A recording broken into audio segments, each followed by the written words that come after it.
Hoy, como todos los miércoles, nos encontramos en su programa Diálogos Ciudadanos de Radio Artesana. El día de hoy nos acompañan dos amigos de la estación, ya el maestro Ernesto Tapia, maestro y director de teatro, que ya lo conocen, amigo nuestro, y el pintor, sociólogo, nuestro amigo Miguel Ángel Carvajal, que se encuentra aquí con nosotros. El día de hoy pues estamos estrenando espacio más amplio para Radio Artesana, y a partir de estos momentos nos estamos preparando ya con cuenta regresiva para tener nuestra señal ya en FM. Eso es lo que está, sigue en puerta, y por lo pronto pues a volver a ponernos en normalidad anormal. ¿Qué les parece Normal, esa? sí, normal, La anormal. normalidad anormal, ¿no? Porque hoy vamos a platicar sobre esta situación que se está presentando en el país con esta cuarta ola. En realidad el concepto de ola pues ya sabemos que es un concepto circunstancial. Lo saluda su amigo, antes que nada, Francisco Morales, aquí con ustedes. Y pues ese es el tema. Hay una condición de salud que nos ha afectado por 2 años. Este es el tercer año, inicia el tercer año de la pandemia. Empezó muy fuerte con Omicron, esta nueva variante, de las ya 4 variantes mundiales, ¿no? Hay variantes específicas muy que le empezaron a poner primero por nombres, ¿no? Eh, pero primero empezaron con la variante brasileña, ¿no? Luego dijeron la variante argentina, y luego dijo, no, hay que pararnos porque nos vamos a meter en problemas. Al rato es el COVID-19 chino, ¿no? Sí, Ya ven que ideológicamente se empezó a utilizar eso para denostar, hasta que China les dijo, oye, pero el SIDA comenzó en San Francisco y nosotros no decimos el SIDA gringo, ¿no? El SIDA norteamericano. Entonces como que las cosas ya empezaron a equilibrarse y dijeron, bueno, sí, no hay que empezar a hacer esto. Vamos a empezar con las nombres del alfabeto Pues es griego. alfabeto. Sí, se van a acabar el alfabeto hasta llegar a este Omicron, ¿no? Se considera el virus de transmisión más rápido de la historia de la humanidad. Es un virus altamente contagioso que ha generado pues una emergencia en todo el mundo. En México no fue la excepción. Se han cerrado puertos, ha habido conflicto. Aquí en Culiacán se canceló el maratón con toda la crítica que hubo. Pero bueno, pues hemos cerrado eventos culturales. Sí, Hemos sido víctimas de esa situación. Y bueno, pues ese escenario se ha estado tratando en las semaneras. Este ejercicio que se está haciendo aquí por parte del gobernador Rubén Rocha Moya de Sinaloa, que pues es también un tema que podemos analizar. Por lo pronto, ¿cómo consideran ustedes que vamos con este tema de salud? maestro. Ustedes que lo han Bueno, vivido y lo ok, han bueno, padecido también. primero, gracias, ¿no, Francisco, por la invitación, y bueno, y muy interesante, sobre todo este tipo de espacios, para entrar en una reflexión, autorreflexión, en un diálogo, sobre todo estos 2 últimos años que hemos vivido, ¿no? Que vivimos con esto, con esta pandemia, ¿no? Y bueno, que nos ha dejado una serie de enseñanzas, creo yo, muy importantes, ¿no? A la humanidad entera, partiendo de que pues tenemos cada pensante, cada ser humano, tenemos que empezar a entrar en una autorreflexión, no solo el gobierno o los gobiernos o las instituciones, sino nosotros también como individuos, ¿no? Y partiría a partir de lo que es la cuestión de primero, el conocernos nosotros como personas, qué es lo que consumimos, qué es lo que comemos, cuáles son nuestros hábitos, no nada más desde el punto de vista personal o familiar, sino desde el punto de vista social. Que creo que esa es una de donde creo que incluso la Organización Mundial de la Salud le entró, pero no le entró de manera profunda. En ese sentido, yo creo que eso sería como para un inicio, ¿no?, de este diálogo, Sí, ¿verdad? la Yo crisis, lo comentaría a partir de esto, y sobre eso pues me gustaría que lo la empecemos crisis ambiental, la crisis de la alimentación, de los alimentos procesados, que ha llevado a un cuestionamiento sobre la industria alimentaria. O sea, los insumos que se utilizan para producir alimentos y el gran control que hay de la industria alimentaria chatarra, sobre todo de la dieta de los mexicanos, ¿no?, que fue uno de los primeros elementos cuestionados y que llevó a una reforma educativa, de hecho, ¿no?, a incorporar una materia que se llama vida saludable. En el caso de secundaria y primaria también. ¿Por qué? Bueno, y a restringir por parte de Profeco una serie de alimentos con grasas saturadas, ¿no?, y azúcares, exceso de calorías, a un nuevo etiquetado que ya se venía luchando por él, y que sí, efectivamente le das al punto, ¿no? Nosotros somos productores, Sinaloa es un productor de alimentos, y sin embargo tiene una dieta pues muy desequilibrada, ¿no? Ha llevado a problemas de salud, que yo creo que en un primer momento fue lo que se atajó por parte del gobierno federal, puso el énfasis Gatell, y bueno, pues esto generó toda una conmoción, ¿no? Pues sí, definitivamente, ¿no? Coca-Cola es un responsable, ¿no?, de la pandemia de diabetes en México.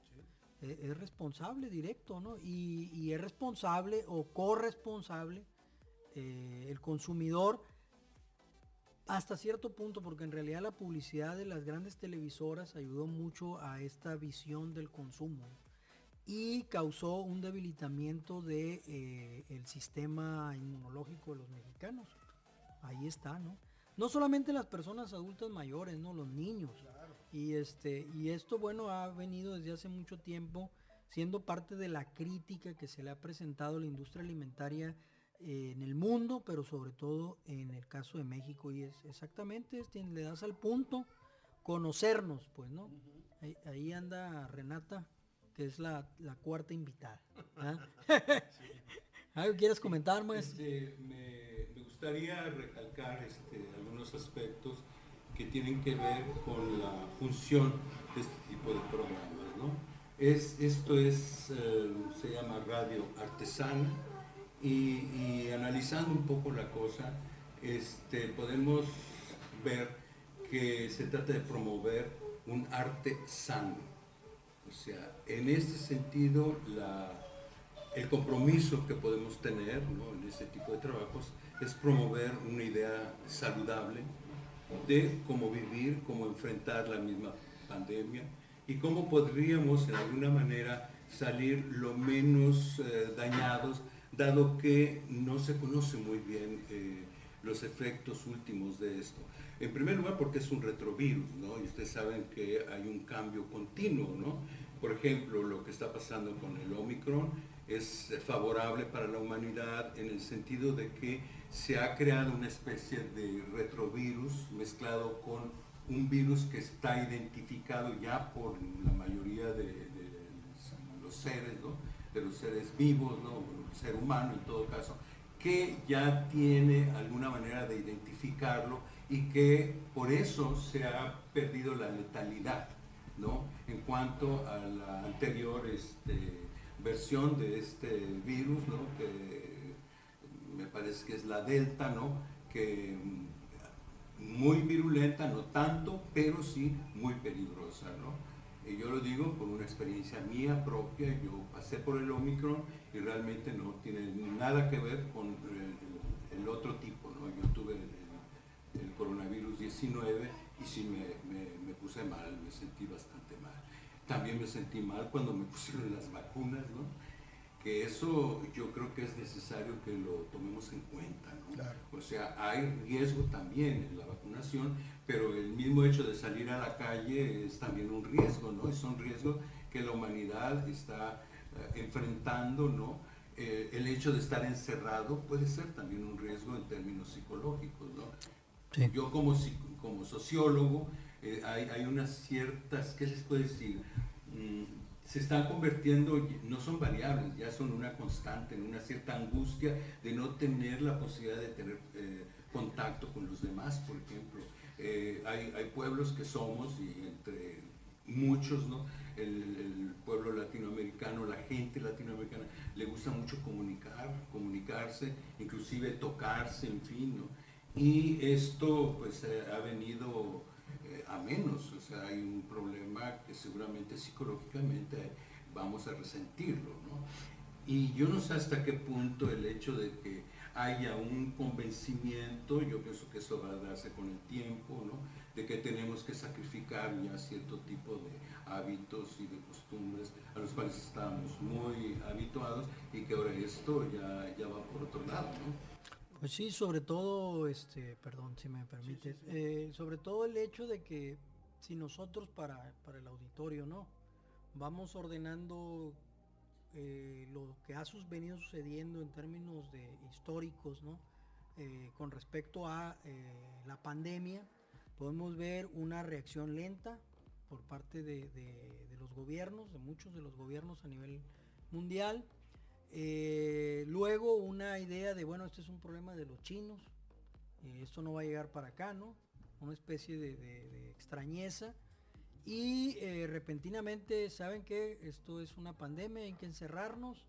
Y pocos datos de las pandemias anteriores, ¿no? Empezaron ya a plantear, miren, pues durante la peste negra se hizo esto, durante la gripe española, que no era española, se hizo esto, sucedieron tales cosas, el aislamiento es lo que funcionó en todos los casos para cortar la transmisión. Después ya vinieron estas cuestiones de las enfermedades crónico-degenerativas ponen en mayor riesgo a las personas adultas por tener un sistema inmunológico débil en algunos casos por la propia edad. Entonces ya empezó un escenario de organización de cómo ir resolviendo y también surgió el movimiento antivacunas con más fuerza, ¿no? Surgió el movimiento de noticias falsas, de fake news, muy fuerte también a través de internet y una serie de señalamientos en torno a situaciones que habría que seguirse reflexionando, ¿no? Sí.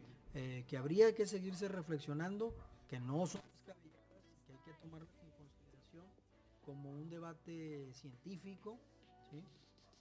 El movimiento antivacunas en la parte que tiene que ver con hemos evaluado el impacto de los antibióticos y las vacunas en el sistema inmunológico de la humanidad o vamos a seguir por ese camino.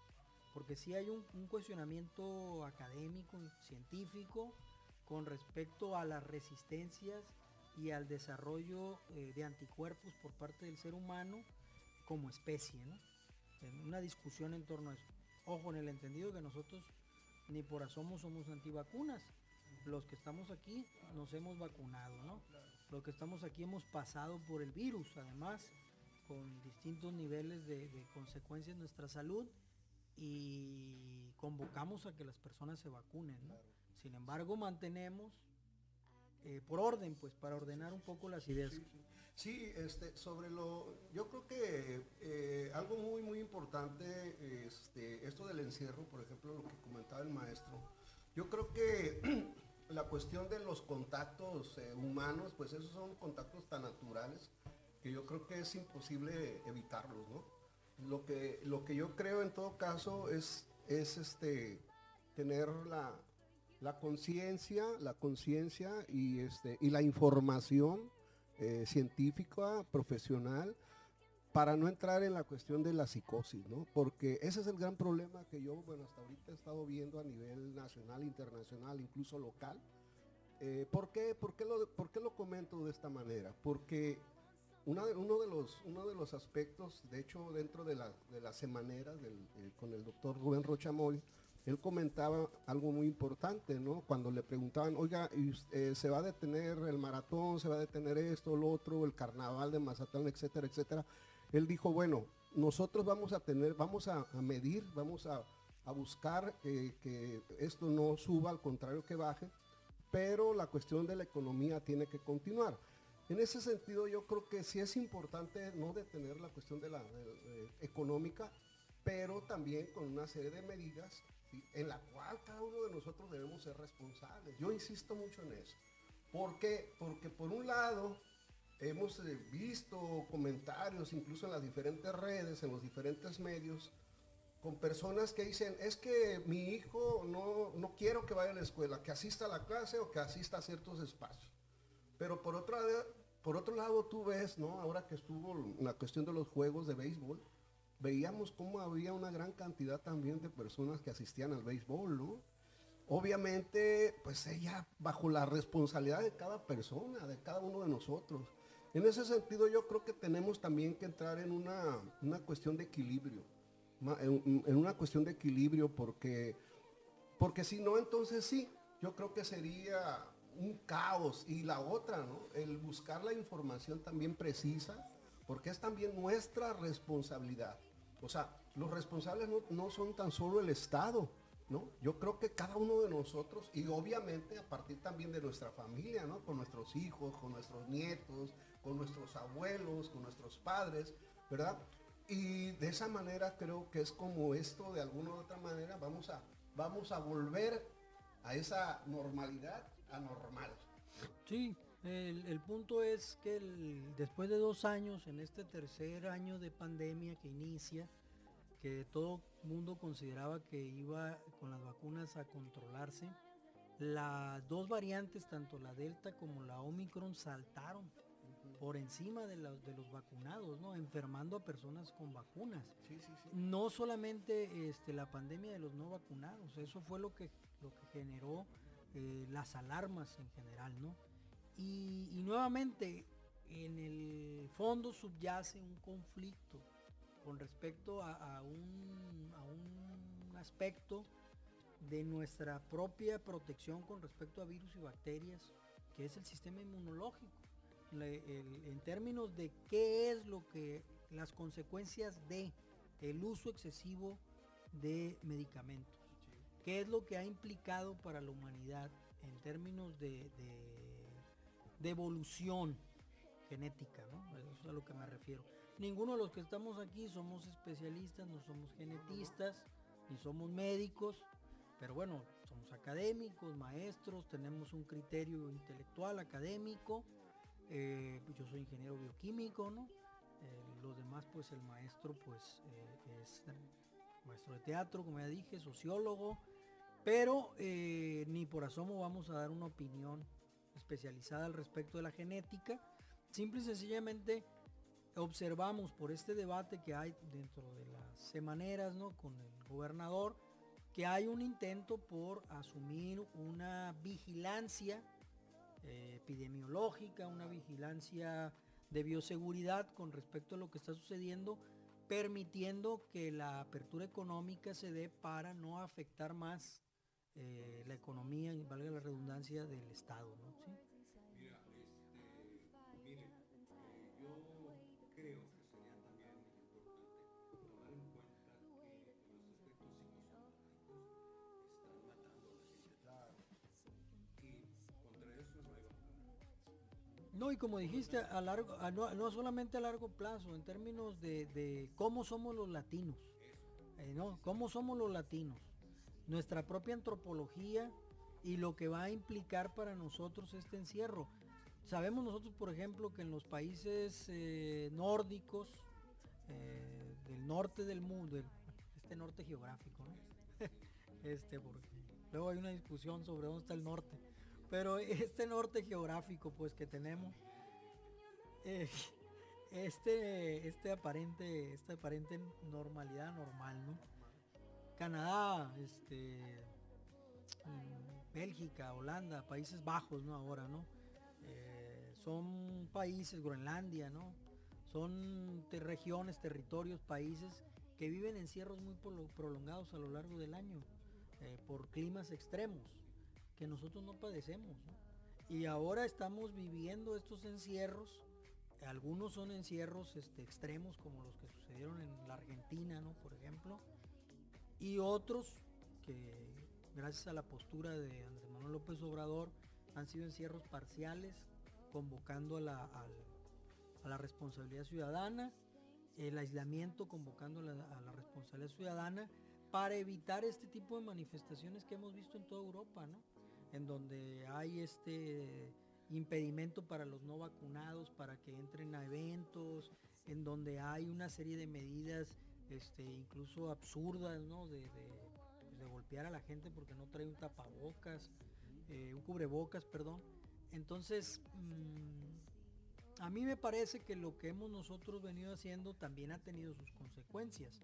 Somos uno de los países en donde más muertos ha habido por problemas del COVID, ¿no? Estamos hablando de más de 300,000 muertos. No es una medida menor. Yo creo que falta mucho sentido común cuando se utilizan las estadísticas, ¿no? Siempre debe ser proporcional a la cantidad de población que hay, ¿no? Ahorita participas tú, Renata, permíteme. Y además que date cuenta de esto. En Canadá es sintomático, es normal que en la época de invierno hayan muchos suicidios, muchísimos, ¿no? Entonces, el confinamiento efectivamente tiene un efecto, pero no solamente es eso, es la falta del sol también. Y como una terapia, a veces se recomienda, cuando vas a ver al médico y estás muy deprimido, a veces te mandan a unos aparatos, ¿no?, que tienen con luz artificial solar, y sí, efectivamente hay un efecto positivo. Entonces ve que no solamente es el confinamiento de estar en tu casa bajo un clima artificial y bajo luz artificial, sino también el estar al margen de la ionización, por ejemplo, ¿no? ¿Qué es lo que sucede con la cuestión de la ionización? Es necesario que cuando cae la nieve, mucha gente, muchos autóctonos de Canadá, salen a caminar. ¿Por qué? Porque esa ionización le hace bien a tu cuerpo, ¿no? Entonces, esa necesidad de salir al medio ambiente, no necesariamente acompañada de todo esto, se presenta ya como una condición de supervivencia, de salud. Sí, la vitamina D en este caso, ¿no? Sí. Que es la que los rayos ultravioleta nos permiten tener, y que de hecho se recomienda como parte del tratamiento, ¿no? Para salir de la neumonía, tomar el sol, la vitamina D. Bueno, yo lo hice, ¿no? En una situación extrema, como se presentó en mi caso. Y nosotros no tenemos ese problema. En el caso de los países del sur, ¿no? Geográfico. No, nuevamente. Porque ya ves que hay esos discursos de coloniales, ¿no? Claro. Sí, efectivamente, ¿no? Y aquí definitivamente yo pienso que sería conveniente abordar una cierta cortedad de visión por parte de la OMS, ¿no? No tienen realmente criterios más abiertos como para dar alternativas, digamos, de medicina natural, naturista, llámele como le llame. Yo pienso que sí hay otras opciones, pero hay una cerrazón, ¿no? Sí. Y tenemos que aceptar que esa cerrazón no resulta muy favorable cuando tienes niveles de contagio como el que estamos teniendo, porque yo sí creo que hay algo que investigarse en ese sentido. La OMS tiene criterios de apertura que creo que por la gravedad del asunto tiene que abrirse. Sobre todo porque ya había una discusión entre la medicina alópata y homeópata, ¿no? La alópata pues es la medicina oficial, la medicina institucional, y por otra parte la alópata pues tiene que ver con todas estas opciones abiertas, ¿no? Desde el té de eucalipto, ¿no? Desde el té de gordolobo, desde los tés, los extractos, el dióxido de cloro, todo este debate que hay alrededor, que no forma parte de los antivacunas al 100%, ¿no? Que no solamente los antivacunas promueven eso, ¿no? Hay muchos otros que promueven opciones u opiniones al respecto. La pandemia nos ha dado la oportunidad de un debate sobre el pensamiento científico y quién lo controla. Esta parte es muy importante porque ha venido a cuestionar las revistas indexadas, por ejemplo. se han tenido que abrir todas las revistas, abrir las revistas para que los científicos tengan acceso a información que les permita obtener una vacuna de una manera más rápida.